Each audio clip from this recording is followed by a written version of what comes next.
এবার মা হতে চলেছে শিমুল, আর পজিটিভ চরিত্রে ফিরছে পরাগ চরিত্রটি। অভিনেতা দ্রোণ মুখোপাধ্যায় নিজেই সব কিছু খোলাসা করল। বিস্তারিত জানতে ভিডিওটি শেষ পর্যন্ত দেখুন, আর আমাদের চ্যানেলে নতুন হয়ে থাকলে সাবস্ক্রাইব করুন। হাসপাতালে ভর্তি রয়েছে পরাগ।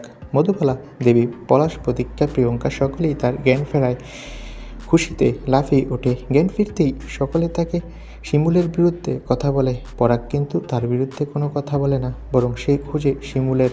পরাগ জিজ্ঞাসা করে, শিমুল কোথায়? মধুবালা দেবী এর উত্তরে পরাগকে বলে, এখন জানতে চাইছো তার কথা? আমি যা বুঝেছি সেই তো তোমাকে মারতে চেয়েছে। তোমার উপর এত রাগ, এত হিংসে করে সে শেষ করে দিতে চাইল।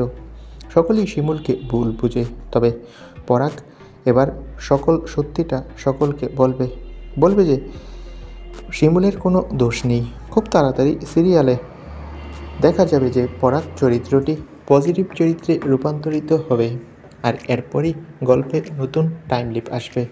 তখন দেখা যাবে মা হবে শিমুল চরিত্রটি।